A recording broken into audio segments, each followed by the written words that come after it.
Hello everyone, it's me again, Paul, your wellness companion.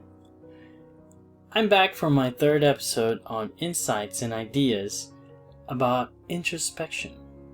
For this video, I will talk about the ABC model, or what I'd like to refer to as the ABC cycle instead.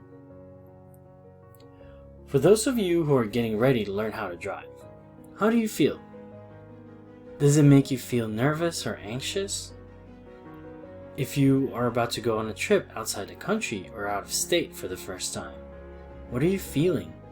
Does travel make you feel excited or worried? Have you ever rage quit a game before when it wasn't going your way? And how much time do you spend thinking and worrying about your grades or exam? But before we get too far into the ABC cycle, I'd like to talk about Albert Ellis. He was a psychotherapist and author of a lot of books. He created REBT, or Rational Emotive Behavior Therapy. He was originally trained in classical Freudian psychology. Freud believed that the why of our behaviors comes strictly from childhood trauma. Ellis questioned this theory because he was able to overcome his shyness, which was a great challenge for him throughout his early teens. Simply put, he was afraid to talk to girls.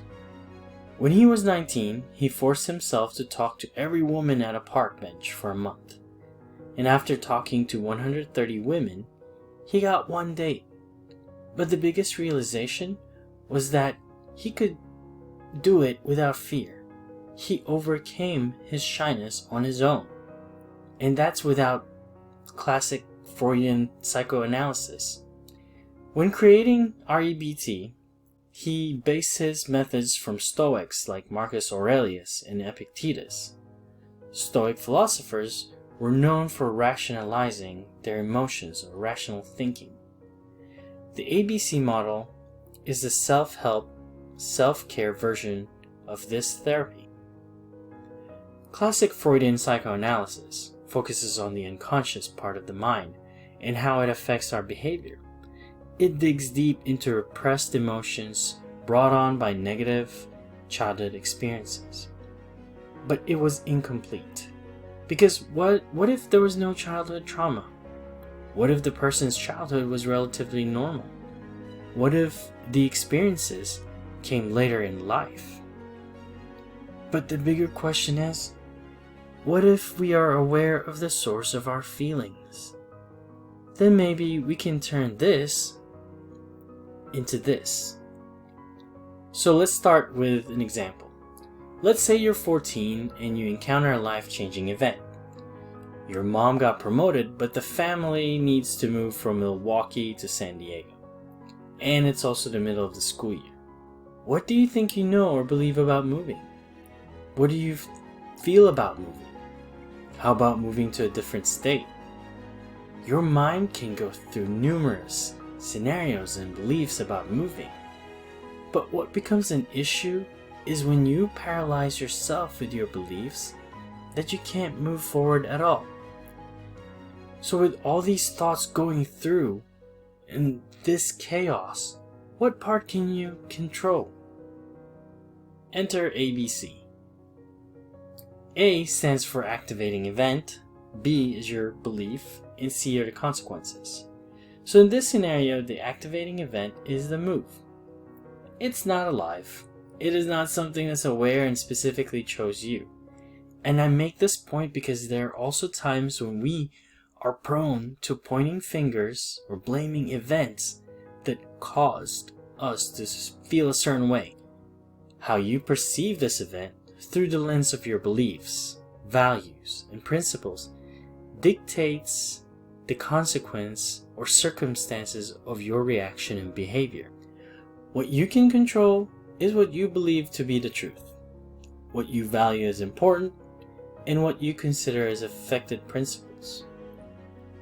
So these are the consequences. You can either hate it, be sad about it, or just be happy about it.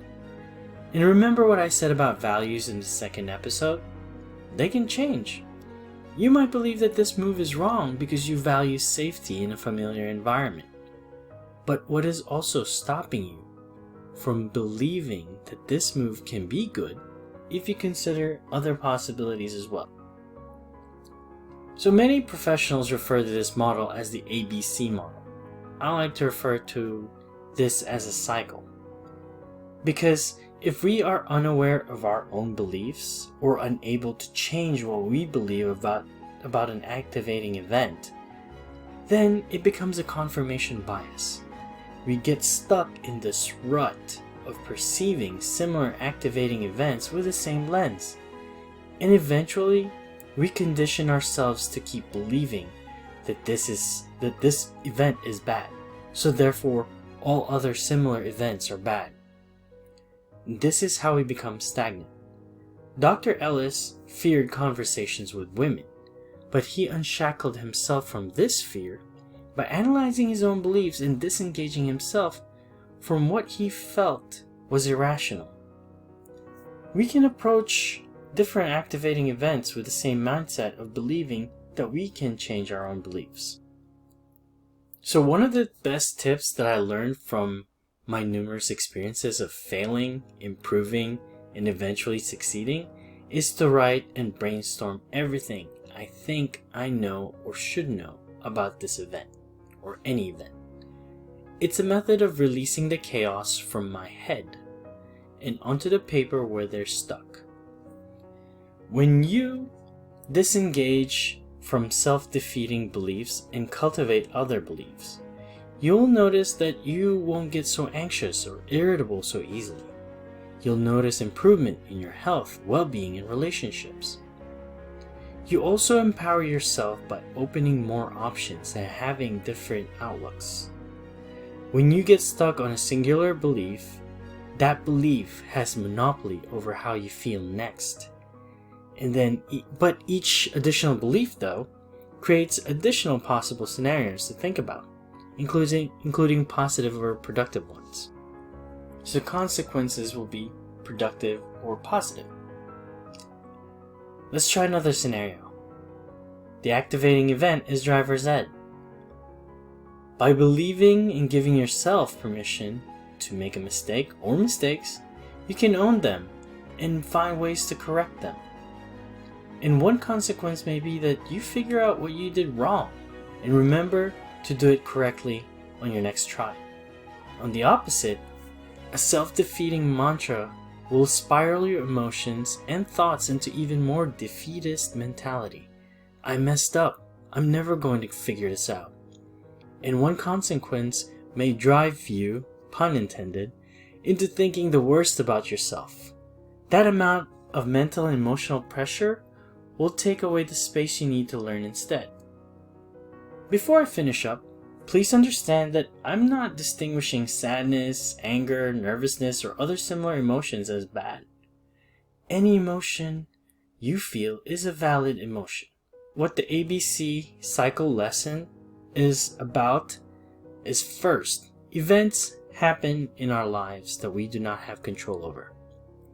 Second, our beliefs about these events have additional order of effects on our emotions, thoughts, behavior, relationships, and health. Next, if we keep hanging on to those same beliefs and associating them with similar events, we perpetuate the same cause and effect cycle over and over. In order to change how we feel, we need to know what we can believe about an activating event. That is the most important lesson in the cycle. We can control what we believe and change the course of our reaction into something productive, and we can build upon for a greater learning experience. This concludes the third episode of Insights and Ideas on Introspection. In the fourth video, I will be tying these concepts, these values, Johari window, and ABC cycle together for a more wholesome wellness practice that you can take with you. Stay well and thrive.